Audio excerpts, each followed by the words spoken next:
Well, hello, people of the internet. So, as many of you have already learned, Andrew Tate was recently arrested. Now, many of you many of you are saying that he's been set up. Other people are believing that the charges are legitimate.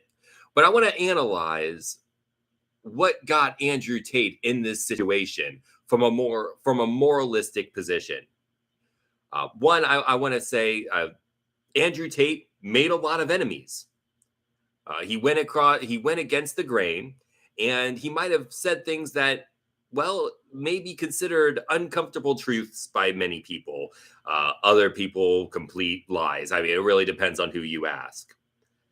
But two, Andrew Tate is driven to wanting to, like, his primary motivation is really invoking feelings of envy to the people around him. That's why he flaunts his wealth. That's why he flaunts his success with women. He loves it when people are envious of him. And he showcases this under the guise of trying to help other people achieve what he has. Now, because his motivation is to make other people envious of him, this has caused him to live a morally debauched and degenerate lifestyle. So even if he didn't commit human trafficking, even if he did not commit rape, his debauched lifestyle left him open to be set up for this. And I'll tell you how this could have happened. He could have these could have been girls who completely acted like they were willing and paid for, and then they left a paper trail saying that they weren't, or somebody like paid them to cry rape or something like that. But none of that could have happened had he been how he had he conducted himself as a morally upstanding individual and not allow his base animal drives dictate his behavior. Had he not been the kind of person that just flaunts his wealth simply to invoke feelings of envy in others. And another pitfall of his debauchery is hubris. He believed he was untouchable, and he underestimated the type of power wielded by a little 19-year-old girl that has roughly 14 million followers. And that's 2 million followers more than Andrew Tate has. But aside from that, there's a difference between Ms. Thunberg's followers and Andrew Tate's followers. Whereas Thunberg's followers are fanatically devoted to her. It's like a cult, like Thulsa Doom. Have you ever seen Conan the Barbarian? That the power that Thunberg wields is very similar to what you saw with Thulsa Doom. The power of flesh, meaning people are willing to do nearly anything for her. You remember in Conan the Barbarian, Thulsa Doom was chastising the protagonist, Conan, played by Arnold Schwarzenegger, saying, "Steel isn't strong, boy. Flesh is stronger. What is steel to the hand that wields it?" And he goes and looks up to one of the followers up there and says, "Come to me, my child." And that follower dropped down and jumped off and gave his life for Thulsa Doom.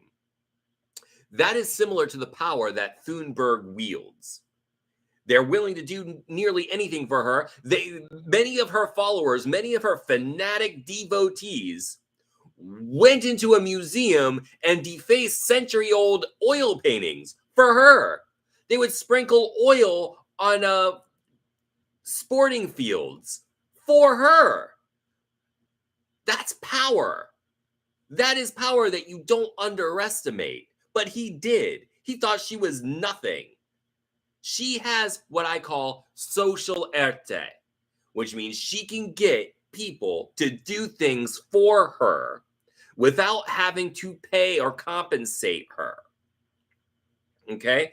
She can do it without offering them pay. They do it without any kind of other coercion other than they love her. That's it. And that means that somebody following her sees Andrew Tate mocking her. And guess what? At least if it wasn't her pointing out the whole pizza box thing, one of her 14 million followers would have. That's power. She doesn't have nearly the kind of income that Andrew Tate has, but she has that social arte. And that's what eventually led to Tate's undoing. If Tate was a devoted family man who was firmly devoted to his wife and not a morally lecherous degenerate, there is no way he could have even been set up incorrectly for what he was charged with. It couldn't have happened because there would have been no opportunity to do so. I'm going to give you an example of a man who also goes against the grain, who also makes a lot of enemies. But unlike Andrew Tate, this man is not a moral degenerate.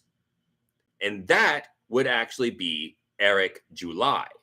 Eric July is devoted to his wife. He works hard. He goes against the grain, but he stands proudly. What he did took a strong will. He created his own comic book company. And believe me, there are plenty of people who would love to do to Eric July what was done to Andrew Tate, but they can't because he does not provide that opportunity. He keeps his nose clean. And I definitely hope he remains on that path because young men need a role model that isn't a filthy degenerate, who works hard, who provides a product they say they're going to provide and does so, keeps his promises, and is generally an upstanding individual. But yeah, that's what I thought about this whole this Andrew Tate, Greta Thunberg thing.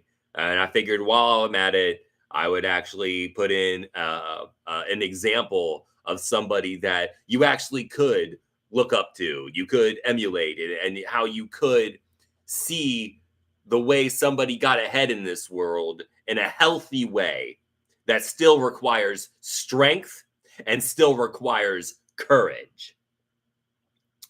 To hell with you, Tate.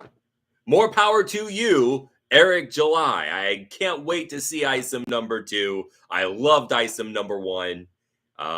And I expect Isom #2 to be many times better than Isom 1 is, even though I did enjoy Isom 1.